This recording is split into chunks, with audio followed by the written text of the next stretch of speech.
Hey guys, my name is Bharat, and after I gave my 12th exam and the IIT JEE exam and everything at that time, that was back in 2012, that was the first time I came to realize about the reservation system. Because before that, you don't really have so much to do with it, but when you write the exams and then afterwards you get a specific number and you see what kind of places or universities you can get. Can you get the field that you really wanted to study in? Can you get the university that you really wanted to study in? Around that time, you come to realize about the reservation system. Now, I'm not here to debate if reservation system is good or bad. I'm not here to debate if people who are actually in reserved category earn so much less than the people who are in reserved category, because my personal experience has been completely different. I've seen people in reserved category earning a lot more compared to the people in general category. We had people in Haryana who were just sons of farmers, had to struggle for the general category, whereas the people who were sons of some SPs or some other people already in government jobs, they were earning really, really well. They were changing their phones every single month, and they were taking the benefit of the reservation category. So nobody can tell me that the people in general category are just all privileged. Everybody's just earning over hundreds of millions of Indian rupees every single year. That's just absolute nonsense. So my take on reservation, I do not like it. I think it stands against merit and it stands against hard work. This is something I definitely believe in. But now the problem of reservation is not just specified to the universities, to your bachelor degrees or to your master's degrees whatsoever. But the recent hiring trend I've been seeing for Indian companies, this is definitely not nice. So I'm spending a lot of time on LinkedIn these days because again, I'm looking forward to hiring good people in the company who can actually fit in the team, have some really good skills and are able to move the business forward. So again, I'm spending a lot of time there, see what other people are doing and so on.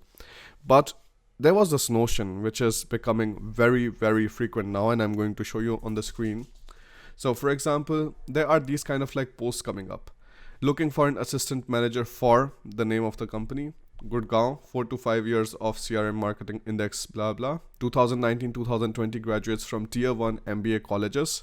IIM, ISB, FMS, MDI, XLRI, IIFT can apply as well. Alright.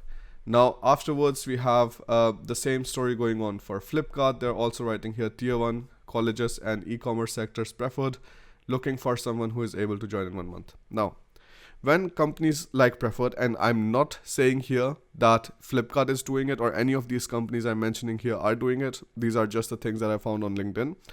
But I'm just saying that generally when people say preferred, they actually mean that we are only looking for those kind of people. That's just a humble way of saying that if you're from any of the other, let's say, fields, try not to apply. And this is at least the hiring culture that I've seen in India. Then afterwards, you have fresher, sales representative, blah, blah. And then afterwards, you see towards the end, freshers from Tier 1 or Tier 2 colleges preferred. Another thing, for this role, candidates should be graduated from Tier 1 college and have great communication skill and should be quick learner. So there's so many other kind of screenshots and stuff I can go inside, but I personally do not see a sense of it, because you will be able to find it yourself once you go to LinkedIn and you start going to different kind of recruiters, follow their profiles, and you see what kind of things they're posting. The entire premise why many people were still going over with the entire reservation thing was okay, even if now we have to study in the local universities or local colleges, which people again shit on a lot, they were saying that we are going to perform very well in our bachelor's and we will find a job on the basis of our merit. But what you see here is right now that you will not be even given the chance by most of the major companies, because they're just looking for the top tier universities. Now the top tier universities, here we can take an example of the IITs. So here you see that essentially only 8,107 seats out of the total 16,000 seats are for the general category or the people who are doing anything on the basis of merit. The rest of the around 8,000 people, they generally could be in the need of reservation and they could be not in the need of reservation. For example, some of the experiences that I have seen, both cases can exist. But nobody can tell me that the actual candidates who have merit, and I do not give a shit if it's general or whatever, SC, ST, OBC, all of these categories that they have made to divide people, I do not care about it. I just care about that if you have good numbers, you should be able to study in a good university and then you should be able to get better chances. I also believe that the entire recruiting system, that should not be based just on the universities. Now I can tell you a story about McKinsey. In India, I've seen McKinsey saying that they just want to hire people from the Tier 1 colleges, from IIMs and so on. But in Germany, I haven't seen anything like that. I have seen people in McKinsey who have studied in TUHH, who have studied in University of Mannheim, so the fancy business school then, or you have WHU, this is also really good. Then also like from University of Applied Sciences. In Germany, companies are not following the same hiring trend because they understand that maybe people from other universities can also bring some very good skills with them. And that is very important to understand. I feel like this kind of hiring trend in India is just going to encourage more of the brain drain. I definitely support the idea that if you're not able to live a good life in one country, I think you should just move. You should pick and choose. Right now we are living in a global age. If you feel like the country that you're living in right now, it is not going to treat you well, it is not going to be good for your particular situation, then you have to make the bold move of moving to another country. There is no other way around. No, either you can keep on struggling with scenarios like these where they will make one thing over the next preferred, but preferred in the back of their head is actually, yes, we are only looking for candidates from these and these places. I also saw some weird websites where you can only have people from IIT and IIM or something who can get married and they can put their matrimonials in up there. This is so nonsense. I mean, going to a particular university or being able to solve a number of questions in a particular exam cannot decide your personality and cannot decide your character.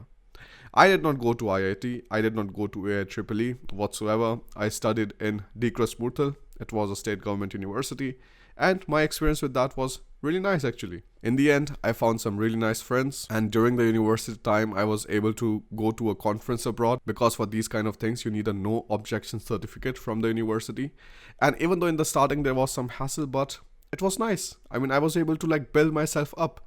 So in an absolute perspective, I can tell you that, of course, universities do not decide what kind of person you are or what kind of person you become, how much skills and efforts you're able to invest in yourself.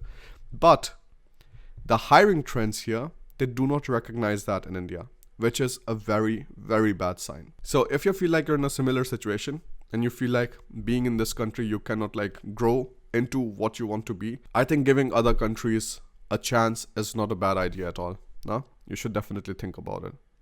I hope this hiring system changes, definitely, because I do believe there are so many people who have good merit who just landed into a bad university because of the entire reservation system that we have. And I do not think that it works the way it is. I think there have to be some changes whatsoever because I've seen it with my own eyes, people from general category earning so much lesser and in more need of reservation than the people who are in the reserved category. So again, you know my stand on it, good or bad, what is it for the country? I'm not here to debate that. You guys just make your own opinions on that because these kind of topics take you in a very political position. I know what I believe in, and I know that these kind of hiring trends are just going to take the country in the wrong direction. So you should really prepare for that and not just follow what everybody else is doing.